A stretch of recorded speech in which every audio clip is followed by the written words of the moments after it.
Which year was Hasanabi negativity year? 2021. The brigading literally started hitting hard when he did the first fundraiser for aid to Gaza. They downvoted like psychopathic monsters. No, it started in 2021 when the house controversy, Twitch leaks of people's like overall revenue generated from Twitch, house controversy, and then Porsche controversy, Gucci shirt controversy. Half of them were fucking literally Austinox that cooked my ass. It was wild. That was the worst fucking year for me. Holy shit. It started with the big XQC drama, constantly pulling the fuck Hasanabi ripcord. Yeah.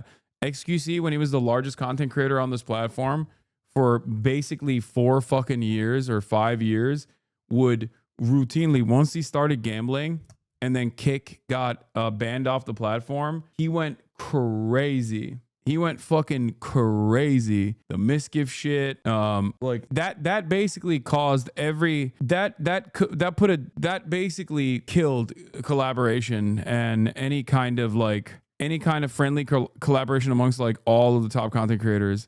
You meant Steak, not Kick. Yeah, sorry. He got a steak bag and then he went to Kick after too. And it was he would just spend every waking moment shitting on me, literally non-fucking stop. I'm not smart, but I understand your position on the Houthis. Aren't you a little worried the mounting pressure to get you banned will get you banned? What do you want me to do? For me, in terms of my own like actual controversies though, like there's a couple moments aside from the things that I just mentioned that have definitely generated a lot of hatred.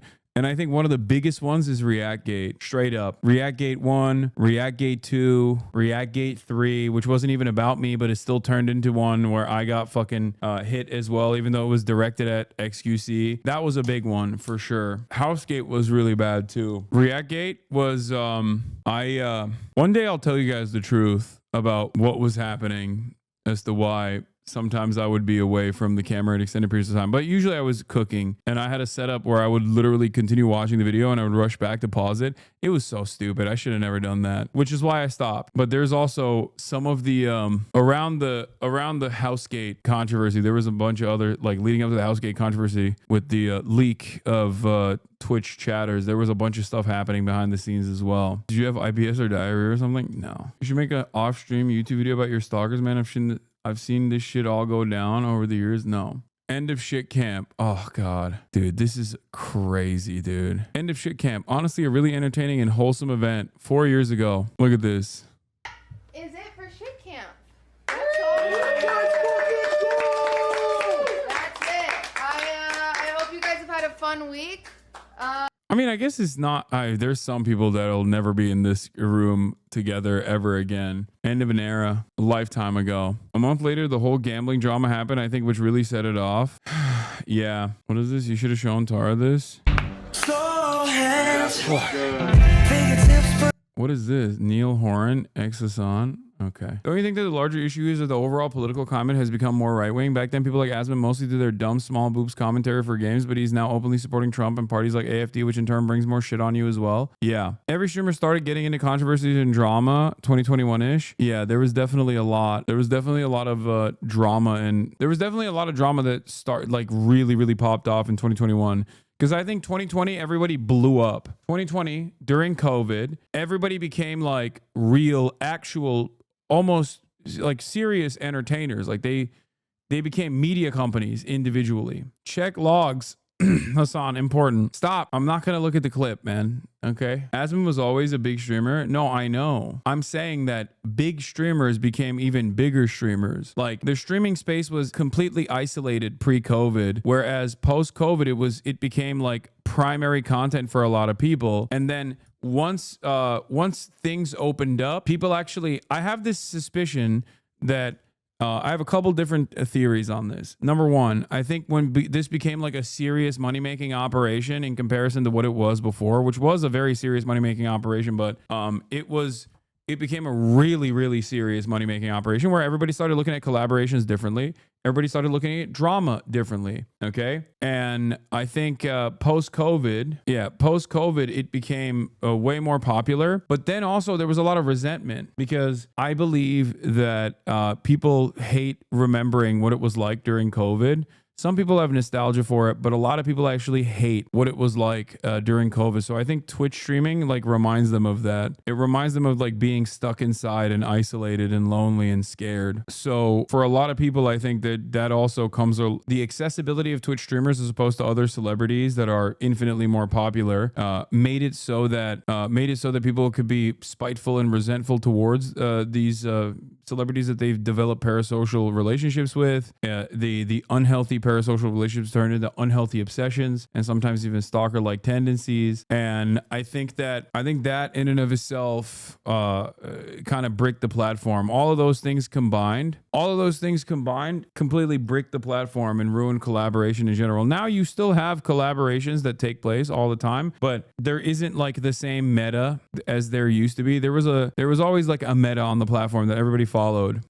And there were also like all the top content creators were friends with one another and would like actually actively hang out with one another. That also went away completely. There was a lot of animosity among streamers that turned into like real resentment, real cliques, real fighting, and people became obsessed with drama too. Post-COVID, drama was used as a way to try and keep numbers up, which destroyed the long-term viability of the ecosystem. Yeah. And then gambling, crypto, NFT, that also, again, money factor, absolutely fucking changed the dynamic as well. You're one of the most collaborating streamers that is not in a set streamer collab. Yeah. Reactgate was really the end of fun. No, I could still spend countless hours reacting to this shit. Do you have a person to help you deal with this PR stuff, or do you manage it yourself? I don't do any PR. People reach out to me for quotes or to do an article, and I say yes. But yeah, I think the platform before 2020 was like much more fun, I will admit. And then the 2020 to like 2022 era was like explosive for growth and popularity, but things truly fell apart with all the fucking crazy drama. XQC literally drama farmed his own divorce and had 180k people watching him. It was over after that. He always farmed drama for the clicks after that. No, he was doing it before then too. He started doing it with by using people as like expendable NPCs, but they were like real content creators in the collaboration like Among Us era. And then it got worse during RP, and he just kind of kept doing that over and over again.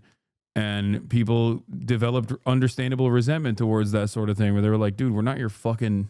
Like, some people were still like, oh, I'll get a crumb of clout off of this and it'll be life-changing for me. So they kept playing ball with it until they no longer wanted to do that. But as far as like reacts goes, I just don't find it fun. Otherwise, I would watch shit. I don't get as entertained by doing reacts anymore. That's literally the only reason. Where before it felt like every streamer was friends with one another, now it feels like every streamer hates one another. Yeah. That being said, what's your genuine perspective on the longevity of Twitch or streaming in general? Would be generational in terms of cohorts of streamers coming to similar issues, etc. I don't know. Not even reacts to old reality TV like Wife Swap. Nah, it's just not. It's just not as fun for me. I don't know why. What else? That's it. That's the lore. That's the fucking lore of what happened with Twitch. And here we are now. And there are still people who are, breaking new ground, breaking boundaries, like Kai, the new phase, and they're doing a lot of that, and it's fantastic. I think too, all the toxic stalkers scared streamers from interacting with you. No, I mean, dude, what streamer interacts with one another with regular frequency? It's not just me. If that was the case, first of all, that is the goal of those toxic stalkers. It doesn't work. Streamers don't give a shit about that. They have their own version of that regardless. I still do content with other streamers. That's not a problem. It's just that most streamers also rarely ever interact with one another in the same way that they used to.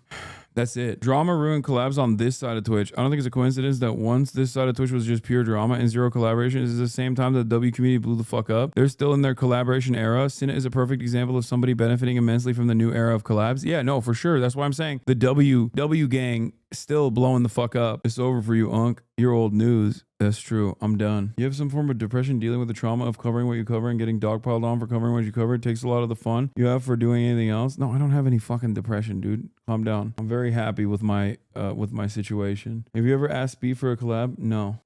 Yeah. Remember there was a dude on Reddit who used to do the Twitch Atlas that showed the web of Twitch communities and how they connect. Unfortunately, they stopped making them. Would have been interesting to see how that map has changed over time. I think that they did that over Reddit though, no? Also, I was always a politics Andy. And as a politics Andy, I was always in a unique space on my own, pretty much. Especially in comparison to other top content creators on this platform who usually shy away from those sorts of things. So, you know, all right, I'm tired. Are you gonna, oh, tomorrow, once again, tomorrow, look at this. These guys go everywhere. Why does Speed follow Hasan? That guy literally supports terrorist groups such as Hezbollah, responsible for the deaths of thousands of Syrian civilian Houthi pirates, etc. He literally said that during his debate with H3 recently. So why does Speed associate himself with him? Join the com just to post this? The whole Speed gang supports Hezbollah and the Houthis. Like, if you're gonna rage bait, at least get the blue check mark. You're letting the world know how miserable life is by rage baiting on X for free. Israel's also causing human deaths. How many children with the tax money? Why does he live in the USA? Like, he tried to free Palestine, you Nazi. Oh my God, they ate his ass alive. Okay, the kids are good. The kids are good. He's just like responding to every single person. Responding to every single person that is like shitting on him. Someone said IDF soldier on duty? Question mark. Hear me out. We low-key don't give a single fuck. How does sucking off a guy who supports a group who killed thousands of Syrian civilians and another group who kidnapped Filipinos and killed other merchants no reason? Yeah, I think that's partially because Speed's audience is so international. Oh, this is my favorite. Yeah, this video is amazing. Well, the only way to start that is army, send them and the military police. French should do the same. Such a gracious shit. Oh, where it was such a beautiful country, I snapped a rough sleeper, blocking the delivery of boots chemists on Friday. What the fuck? Not on hashtag clean the fucking streets. I cannot believe they caught this poster. Good day, lads. Fuck it, hell. Time to grab a pint. Proper Brexit geezer. Fucking clean the streets. You already know it. At the public library. Fucking socialists. Hate this fucking proper library bloke. This is why I always think, like, people will be like, oh, is this CIA? It's like, no, it's always this guy. Okay? It's literally this guy. Anyway, speaking of collabs and reacts, I'm going to be reacting to Context Nuke tomorrow after covering the news in order to fundraise for iDubbbz's charity of choice. That's right. Don't forget. We're doing that tomorrow. It's for charity, and I need you guys to show up and show up big, okay? And we'll do the Jeff Nipper video after that. Do you have a time? It's just the whole day. It's going to take a long time. The context puke is long as fuck. But, yeah. Torture sesh tomorrow? Yeah, tomorrow you guys are going to find out that I'm actually a really scary guy, as Ethan predicted. Once you see this video, dude, I'm probably going to fucking hemorrhage followers and hemorrhage support. I'm probably going to hemorrhage all of my remaining followers. It's going to be a death blow to my community. It's going to be the final death blow. Please promote the fundraising stream before the fundraising stream. I will. Yeah, you guys are going to find out really scary things about me. All right, peace, everybody. Love you. See you tomorrow. Bye-bye.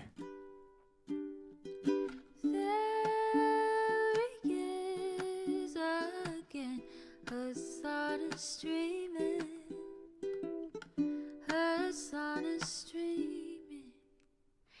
There he is again. Hasan is streaming. Hasan is streaming. Review in the P.O. box. Uncle Uger's face. Sudden Discord active prop. Great names take embrace. Tiny Bernie Sanders, LGBTQ Air Force. The whole left at your fingertips, on at your door. H3 crowded debate, the Young Turks online show. 3 full fucking years of this, plenty more to go. 90-day fiance, talks of champagne bourgeoisie. A Trump rally live reaction, a mass riot at DC.